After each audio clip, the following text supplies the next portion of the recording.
ልጅ መሆን ያለበት እስከ 5 አመት ከእናቱ ጋር ነው እንጂ አባቱ ጋር የመሆን መብት የለውም። በነገራችን ላይ ድረስ ከእናቱ ጋር ነው መሆን ያለበት። ስለዚህ በህግ ጉዳይ ሊሄድ ወይስ ልጁ ነው ያለበትን ትነግሩኛላችሁ ወይስ ወደ ሌላ ነገር እንሂድ? ይሄ ነገር እናንተ በደንብ ታውቁታላችሁ። ሩታ ልጅ በማገት ብዬ ከምንካሰስና ህይወታችሁን ትርምስምሱን ከማውጣው ልጅ ያለበት ምክንያቱም ቃል ሰጥታል እዚህ ጋር ሁለታችሁም አውርታችኋል እዚህ ጋር ገባህ አይደለ? ልጅ ካለ ምን ብለህ ትከሳለህ? ምን ብለህ ከእናቱ ጀኒ ነጠለው እንዴ? አሁን መሆን ያለበት አባት እንዴት ልጁን ያግታል? አንቺ ስታስቢ አግቷል እኮ እያልሽ ማውቀው ቦታ ምንም ማውቀው ታሪክ የለም። እናቱ ነኝ ማወቅ አለብኝ። ከልክለሽዋል እኮ አንቺ ከዚህ በፊት ሩታ። እንዴ አንቺ ነገር አይታይሽም እንዴ? አንቺ ላይ ሲደርስ ነው ይሄን ነገር የተሰማሽ ኖ ይሄ ነገር የተሰማሽ አንቺ ላይ ሲደርስ ነው። እንደዚህ ከሆናችሁ ይኸውልሽ ይሄንን አይግረምሽ። አብርሽ ከልጁ ጋር ወደ ውጪ ሊሄድ ነው። እሺ ሲያምራችሁ ይቀራል።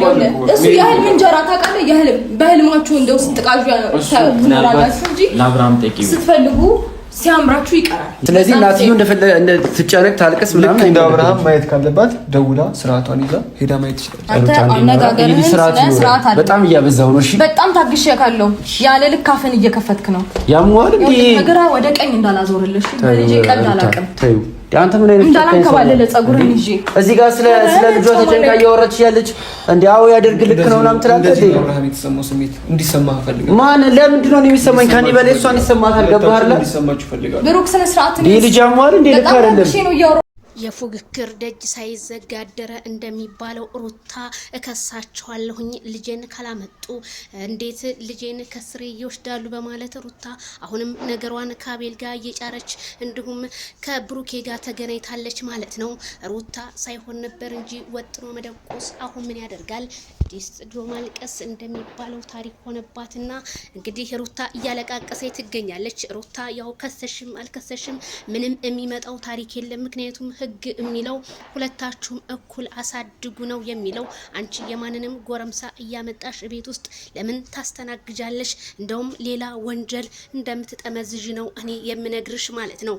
ቤተሰቦቼ ፍረዱኝ። ይችን ሴትዮ ወይኔ ሩታ እንደዚህ ለመጮህ ነው ወይ ይሄንን ሁሉ ዳገትና ቁልቁለት እየወረርሽው ማለት ነው። በጣም ነው የሚገርመው ቤተሰብዬ። ከዚህ ከቪዲዮ ምን ታዘባችሁ? እኛስ ምን አይነት ትምህርት ነው የምንማረው? አረ መላ የእስልምና እምነት ተከታዮች በሙሉ ኢድ እንኳን አደረሳችሁ። አለይና አለይኩም ተቀበላላህ ወሚነ ወሚንኩም ሰላም። ሁላችሁም በያላችሁበት የዓለም ዳርቻ እንኳን እንግዲህ ለኢዱ አደረሳችሁ ብያለሁኝ። ያው የነሩታ ነገር እንደሆነ ኢዲን እንኳን አደረሳችሁ እያባባሉን አይደለም። ዜድ ለምን ቀረሽ ያላችሁ ነገ መልስ አለኝ ማለት ነው። መልስላችኋለሁኝ። ላይቭ ላይ እንግዲህ 2 ቀን ዛሬም አልገባሁኝም።